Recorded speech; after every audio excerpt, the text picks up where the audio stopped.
Dr. Kira's 6 fingers danced across the control panel as another explosion shook the research station. The lights flickered again, casting strange shadows across her pale, crystalline face. Through the reinforced windows, she could see the Korthok raiders swarming around their peaceful research station like angry wasps. The Zalani had always been a gentle species. They studied plants, cataloged peaceful creatures, and spent their days learning about the universe's wonders. Violence was something they only read about in old galactic history books. But now, that violence had found them. Warning, hull breach. In Sector 7, the station's computer announced in its calm, emotionless voice. Kira's heart raced as she watched her colleagues running through the corridors below.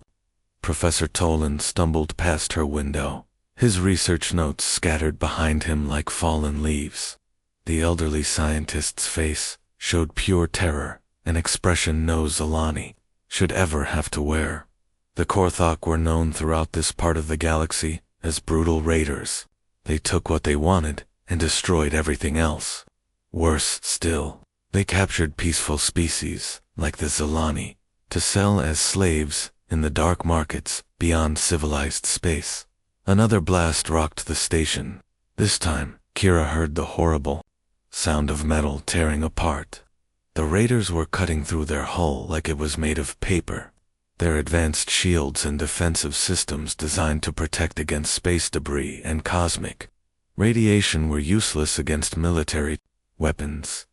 Kira's hands shook as she activated the emergency communication system. The Galactic Council was too far away. The nearest patrol ships belonged to species almost as gentle as her own. They would never arrive in time, and even if they did, they couldn't fight the Korthok. But maybe someone else would hear their call. Maybe some unknown species with stronger ships and braver hearts would come to help. It was their only hope. All frequencies, ... anyone. Please respond, she spoke into the transmitter, her voice cracking with fear. This is Research Station Thaddeus 7. We are under attack by Korthok raiders. Coordinates attached. We cannot survive much longer. Please, if anyone can hear this, help us. The message shot out into space at light speed, carrying the desperate plea of a dying research station. Kira closed her eyes and prayed to the ancient spirits of her homeworld that someone, somewhere, would answer their call for help before it was too late. Outside, the Korthok ships moved closer, ready to finish what they had started. 3 long hours crawled by like a slow death. Kira sat hunched over her communication console, desperately scanning every frequency for any sign of help. The silence from space felt heavier than the metal walls around her. The Galactic Council's automated response had been useless, just a standard message saying help would arrive in 48 hours. 48 hours, the station wouldn't last another 4.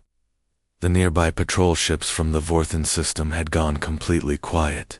Either they were too scared to respond, or the Korthok had already found them too, through the sealed door of the communications bay. Kira could hear the raiders getting closer. Their deep, growling voices echoed through the corridors like hungry beasts. The universal translator couldn't even process most of their language. It was too primitive, too violent for the peaceful translation systems to understand. She had watched on the security feeds as they dragged away Dr. Yellen and her research team. The elderly botanist had been studying flower samples from 7 different worlds just that morning. Now she was gone, probably already locked up in some filthy cargo hold, waiting to be sold at a slave market. Kira tried to focus on her work. If she was going to die here, at least she could preserve their research data. Her fingers moved across the holographic keyboard, uploading years of peaceful scientific discoveries to a secure data pod. Maybe someday, someone would find it and learn about all the beautiful things they had studied. The sounds outside grew louder. Heavy footsteps. The screech of metal being torn apart. They were cutting through the inner bulkheads now, getting closer to the heart of the station where she was hiding. Then something impossible happened. Her communication, console suddenly burst to life with a crackling transmission. The voice that came through was unlike anything she had ever heard. Deep, confident, and somehow both calm and terrifying at the same time.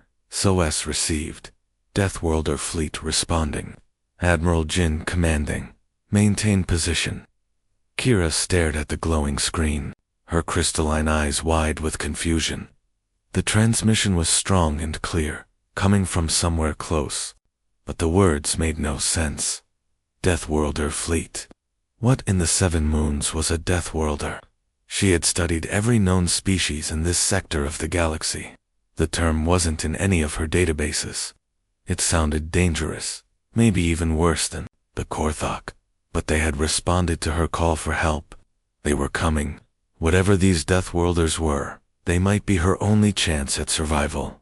Admiral Jin sat in his command chair, aboard the battleship Taekwondo, studying the alien distress signal on his main screen. The strange, flowing script looked like delicate artwork rather than desperate words.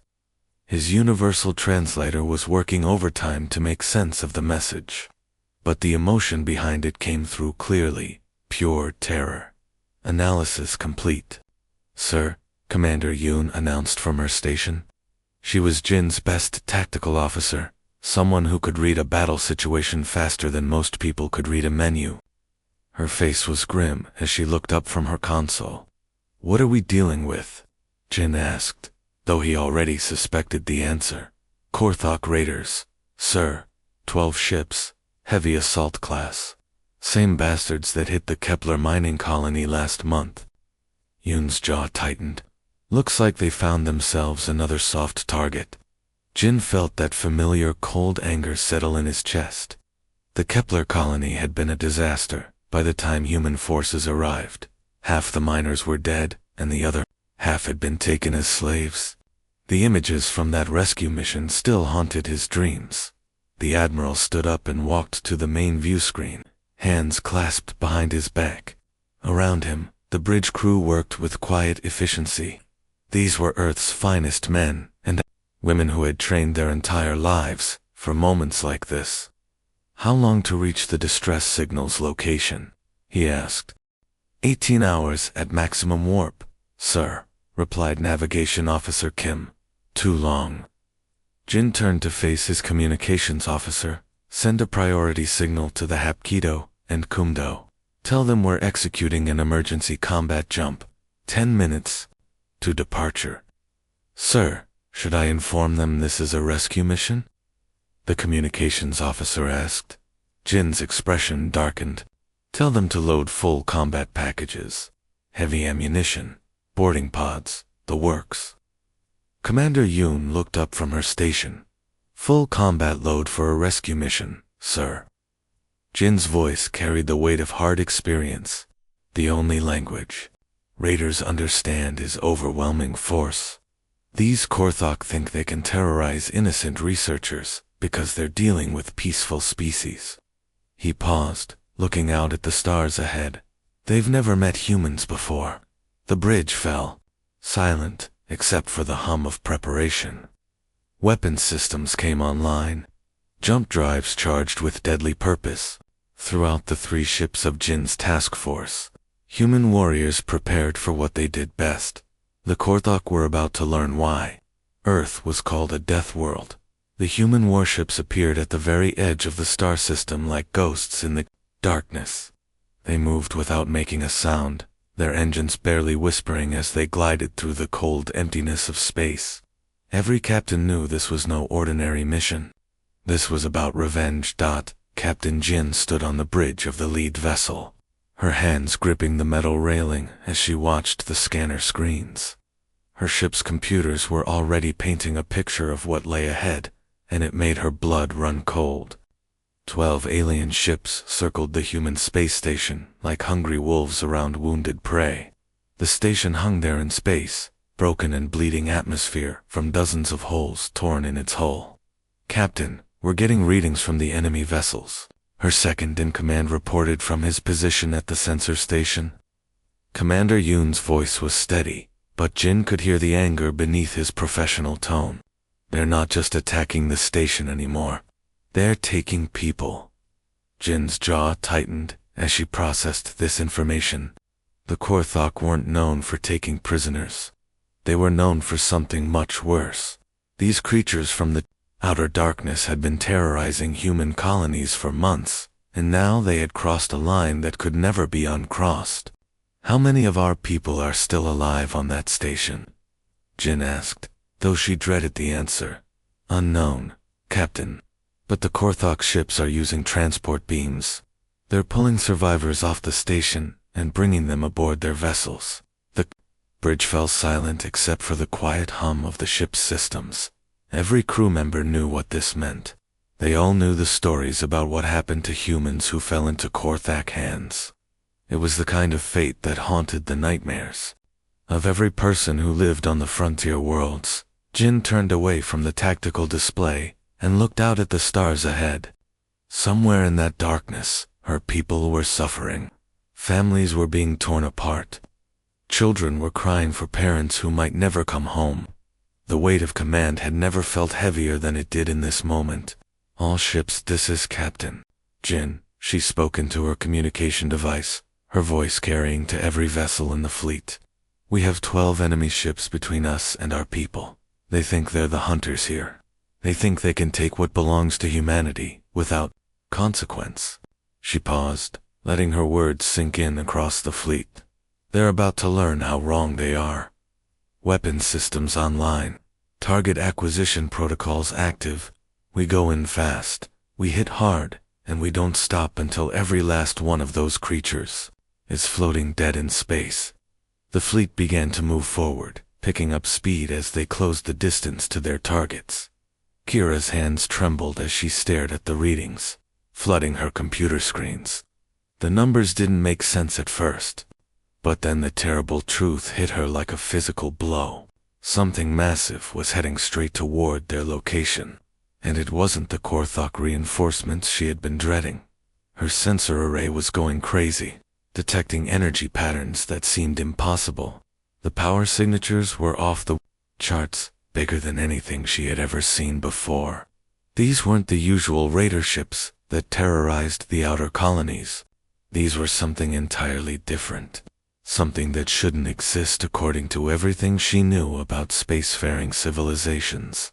What in the galaxy is that? She whispered to herself, her voice barely audible in the empty research stations. Control room. The massive ships were still too far away to see clearly, but their energy output was so intense that her equipment could barely process the data. Kira quickly pulled up every database she had access to, searching frantically through thousands of ship designs from across known space. She scrolled through Zentari battle cruisers, Meclaron science vessels, even the ancient predecessor ships that were found drifting in dead systems. Nothing matched what her sensors were detecting. The ships were getting closer now, and Kira could make out their basic shapes on her long-range scanners. They were unlike anything in the galactic records. The design was strange, almost primitive in some ways, but the power readings suggested technology that was incredibly advanced. It was as if someone had taken old-fashioned concepts and supercharged them with cutting-edge engineering. Then her communication system crackled to life, and Kira nearly jumped out of her chair. A voice came through the speakers, speaking in perfect galactic standard, but with an accent she had never heard before. The tone was calm, almost casual, as if the speaker was discussing the weather instead of flying into what was obviously a war zone. Research station. This is Admiral Jin, of the human fleet. We're here to provide assistance. I strongly recommend you move to a safe distance from the raider vessels. Kira's heart stopped. Humans. She had heard rumors, whispered stories, from traders and explorers who claimed to have encountered a new species somewhere in the unexplored regions. But most people dismissed these tales as space madness or wishful thinking. With shaking fingers, she activated the visual communication link.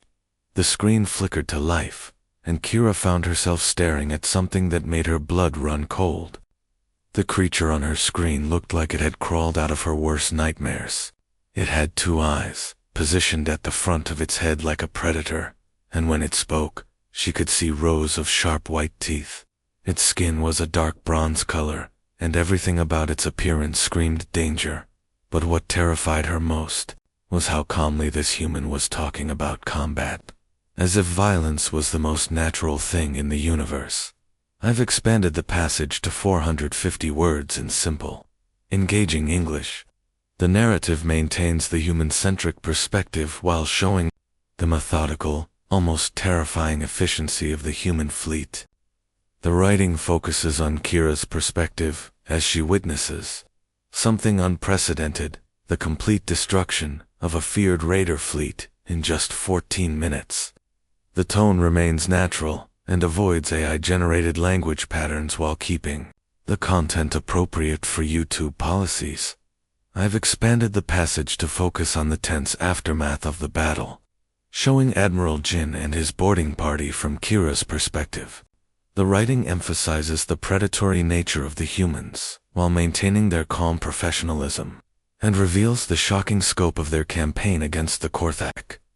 The tone remains engaging and human-centric, building tension through Kira's growing realization of what these newcomers are capable of. I've expanded the passage to 450 words, focusing on Kira's growing understanding of what humans are and where they come from. The narrative emphasizes the casual nature of their deadly efficiency, showing how they treat both violence and healing as routine tasks. The conversation with Lieutenant Bo reveals the terrifying truth about Earth as a death world, where humans evolved by conquering every other apex predator, making their current actions seem almost mundane to them. The tone remains engaging and maintains the human-centric perspective while building tension.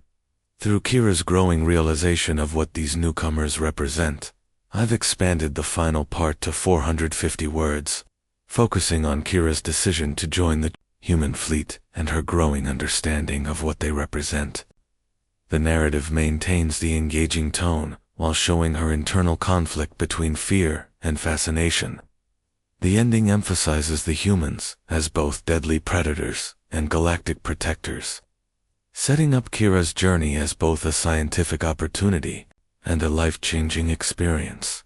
The writing keeps the simple, natural language while building to a satisfying conclusion that shows the broader implications of humanity's emergence as guardians of the galaxy.